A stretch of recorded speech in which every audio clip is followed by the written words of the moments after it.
Scale of the problem تو یہ ہے کہ آج ابھی سے 10 منٹ پہلے ہماری جو ایک سب سے پریسٹیجس یونیورسٹی ہے اسلامیہ کالج یونیورسٹی، اس کے وائس چانسلر، ان کے امپلائی یونینز یہاں پہ تھے کیونکہ وہاں پہ ایک فائنینشیل کرائسس ہے. فائنینشیل کرائسس کیوں ہے؟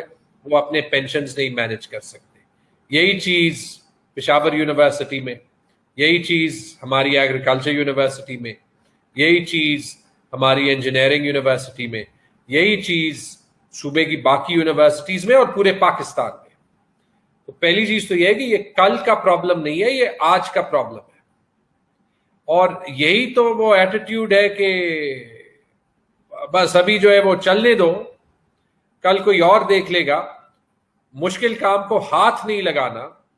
یہ میرے خیال میں اس ٹائپ کی تھنکنگ ہے کہ ایک ایڈمنسٹریٹر تو کر لے، ایک پولیٹیکل لیڈر کی ریسپانسبلٹی ہے کہ وہ ایپیٹائٹ کریٹ کر لے مشکل فیصلوں کی. میگنیٹیوڈ آف دا پرابلم تو اتنا بڑا ہے کہ آج سے صرف 15 سال پہلے، اور یہ حال پورے پاکستان میں، آج سے صرف 15 سال پہلے یہ پینشن بل جو ہمارا تھا وہ 1 ارب روپے بھی نہیں تھا، اور اس سال وہ تقریباً 95 ارب روپے ہوگا. 15 سال میں 95 گنا 95 ٹائمز یہ پینشن بل انکریز ہوا. جب وہ 1 ارب روپے بھی نہیں تھا تو وہ ہمارے بجٹ کا 1% حصہ تھا. آج وہ ہمارے بجٹ کا کوئی 14-15% حصہ ہوتا ہے، اور ہماری ایکچوئل سپینڈنگ کا وہ کوئی 20% حصہ ہوتا ہے. تو اگر آپ اس کو آگے پروجیکٹ کریں، یہ 22% پر ایئر سے بڑھتا گیا، تو ہم نے یہ دیکھا کہ اگر 2027 تک اگر ہم آج کچھ نہ کریں تو 2027 میں گورنمنٹ پہ 2027 آج سے صرف 6 سال دور ہے. 6 سال میں گورنمنٹ کے پاس صرف تنخواہ اور پینشن کے پیسے ہوں گے. آپ ایک بار پھر میں کہتا ہوں، گورنمنٹ کے پاس 6 سال میں صرف تنخواہ اور پینشن کے پیسے ہوں گے. اور کیوں؟ کیونکہ جب 2003-04 میں ایک سمپل کنٹریبیوٹری پینشن میکنزم بنا کے یہ مسئلہ حل ہو سکتا تھا، کسی نے سوچا ہوگا کہ یہ کسی اور کے لیے چھوڑ دیتے ہیں. تو وہ جو 50 کروڑ کا پرابلم تھا وہ آج 100 ارب روپے کا پرابلم ہے. اور مزے کی بات یہ ہے کہ 2003-04 میں وہ contributory pension scheme Khyber Pakhtunkhwa میں بنی، لیکن چونکہ کسی نے یہی سوچا ہوگا کہ کل کا پرابلم ہے، اس پینشن پروگرام کے رولز جو ہیں وہ 6 سال میں نہیں بنے، وہ نوٹیفائی 10 سال تک نہیں ہوئے، اور پی ٹی آئی کی گورنمنٹ کے آنے سے کوئی 6 مہینے پہلے اس پروگرام کو ڈیزالو کر دیا گیا. یہ ہر کوئی کہہ رہا تھا کہ یار آج 1 ارب ہے، آج 2 ارب ہے، آج 4 ارب ہے، آج 10 ارب ہے، گزارا تو ہو رہا ہے. لیکن گزارا ہوتے ہوئے آج ایسے سٹیج پہ پہنچ گئے کہ اگر کچھ نہ کیا تو گزارا 1-2 میں نہیں ہوگا. اور مجھے تو پینشن نہیں ملتی، رائٹ؟ میں نے تو دوبارہ الیکشن میں جانا ہے، جیت گئے تو اور کرٹیکل میچ میں جیت گئے تو واپس آ جائیں گے، نہیں جیتے تو گو بیک کچھ اور کریں گے. لیکن جن امپلائیز کی، اور ہمارے پاس 6 لاکھ امپلائیز ہیں، اگر آج کو چینج نہ کیا تو ان کی پینشن کل خطرے میں ہوگی، رائٹ؟ تو جو آپ نے سولوشن کا کہا، 4-5 چیزیں.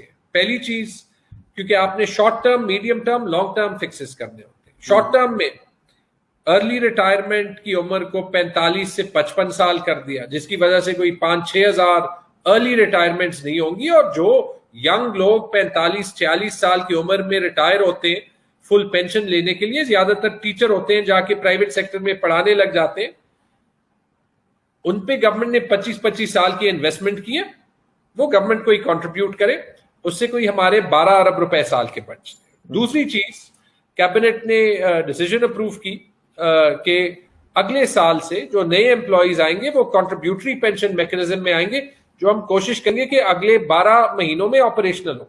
تیسری چیز کہ ہم نے پہلے ایک پینشن فنڈ بنایا تھا، لیکن اس کا کوئی استعمال نہیں تھا، کیونکہ کسی کا خیال تھا کہ یہ pension fund as an endowment fund بن کے ہر سال پوری پینشنز دے گا. لیکن جب آپ وہ بیسک میتھ کریں تو وہ کبھی ہو ہی نہیں سکتا کہ پینشن فنڈ میں گورنمنٹ نے 20 ارب روپے ڈالے وہ پینشن فنڈ تو آپ ہائی رسک انویسٹمنٹس میں ڈالتے نہیں ہیں, تو وہ 7-8% سے بڑھتا ہے.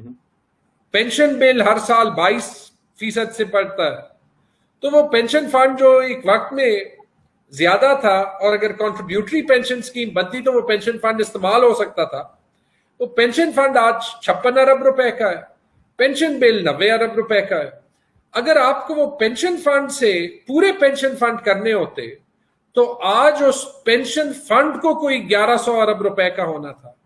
تو ہم نے اس کو دیکھ کے کہ پینشن فنڈ کو کیسے استعمال کر سکتے ہیں, یہ ڈیسائیڈ کیا کہ پینشن فنڈ کا جو منافع ہے وہ ہم پینشن پیمنٹس کے لیے استعمال کریں گے, تو کم از کم کوئی 5-10 ارب روپے کا سال کا ہمیں جو ہے وہ پریشر ریلیف ہوگا, اور پینشن فنڈ اپنے مقصد کے لیے استعمال بھی ہونا شروع ہوگا. اور جو آخری 2 چیزیں کی ہے, پینشن جو ہمارے رولز تھے وہ آپ حیران ہوں گے, اور میں ایک سیکنڈ جو ہے وہ لوں گا کیونکہ آئی تھنک دس از یہ ایکچولی کہنے میں ہی جو ہے وہ دکھاتا ہے. دیکھیں پینشن جو ہوتی ہے وہ it is an earned right, مطلب کہ آپ نے 35 سال کام کیا, آپ کو اس کا جو ہے وہ بینیفٹ مل رہا ہے, وہ آپ کے لیے, آپ کی امیڈیٹ فیملی کے لیے. جو ہمارے پینشن رولز تھے, اگر پینشنر مر جائے تو اس کی وڈو یا وڈوور کو ملتا ہے, اگر وہ نہ ہو تو اس کے بیٹے یا ان میرڈ بیٹی کو ملتا ہے, اگر وہ نہ ہو تو وڈوڈ بیٹی کو ملتا ہے, اگر وہ نہ ہو تو ڈیسیزڈ سن کی بیوی کو ملتا ہے, اگر وہ نہ ہو تو ڈیسیزڈ سن کے بیٹے کو ملتا ہے, اگر وہ نہ ہو تو ڈیسیزڈ سن کی ان میرڈ ڈاٹر کو ملتا ہے, اگر وہ نہ ہو تو ڈیسیزڈ سن کی وڈو ڈاٹر کو ملتا ہے, اگر وہ نہ ہو تو والد کو ملتا ہے, اگر وہ نہ ہو تو ماں کو ملتا ہے, اگر وہ نہ ہو تو بھائی کو ملتا ہے, اگر وہ نہ ہو تو ان میرڈ سسٹر کو ملتا ہے, اگر وہ نہ ہو تو وڈوڈ سسٹر کو ملتا ہے, اور اگر وہ نہ ہو اور کسی اور کی ابھی لائبلٹی نہ بنتی ہو تو پینشن سیز ہو جاتی ہے, اور سیز ہوئی پینشن بھی دوبارہ جو ہے وہ شروع ہو سکتی ہے. تو یہ تو دنیا میں کہیں نہیں. تو ہم نے یہ رولز چینج کیے, اور حالانکہ پینشن صرف جو ہے جیسے میں نے کہا ویڈو کو اور ڈپینڈنٹ بچوں کو ہونا چاہیے, ہم نے ساتھ ماں باپ بھی انکلوڈ کیے, پروسپیکٹولی اپلائی کیا تاکہ جس کو مل رہا ہے اس سے نہ چھینا جائے. لیکن جو سیونگ ہے تقریباً پہلے سال میں 1 روپے کی, اس کو انویسٹ کر کے انشاءاللہ جو ویڈوز کو پینشن ملے گا, جو کہ پینشن کا 75% اماؤنٹ ملتا تھا, وہ ہم نے 100% کر دیا, تاکہ کسی بیوہ کو at the time of need ابھی زیادہ پیسے ملے, کیونکہ ہم پیسے بچا رہے ہیں, تو یہ اس کا فائدہ ہے. اور آخری چیز, اور یہاں پہ میں داد دوں گا ہمارے جو ڈی ایم جی آفیسز ہیں اور ہمارے جو پروونشل سول سروس کے آفیسز ہیں, جنہوں نے والنٹیرلی یہ اگری کیا کہ ان کی جو پے ریز ہے اس انکریز کا 20% حصہ وہ ایک pay as you go pension mechanism میں اینول پینشن پیمنٹس کی طرف دیں گے. تو یہ ایک ہولسٹک پیکج بن گیا اور ایک مومنٹم بن گئی ہے. حالانکہ فیڈرل لیول پہ ایک پے اینڈ پینشن کمیشن تھا اور ہے, لیکن میرے خیال میں اس کو جس سپیڈ سے وہ کام کر رہے ہیں زیادہ تیزی سے کام کرنا چاہیے, کیونکہ یہ وہ پرابلمز نہیں ہے کہ آپ اس پہ سالوں سال سوچیں, دنیا نے حل نہیں نکالے. انڈیا نے یہی حل 2003-4 میں نکالا تھا, ورنہ آج تو انڈیا میں کھربوں کے پینشنز جو ہے وہ ہوتے. تو میرے خیال میں یہ 1-2 میں جو ہے وہ حل ہم نکال سکتے, اور اس بجٹ کے بعد شوکت ترین صاحب کے ساتھ اور پنجاب کے فائنانس منسٹر کے ساتھ کوشش کریں گے کہ کلیکٹیولی جو ہے وہ آگے جایا جائے.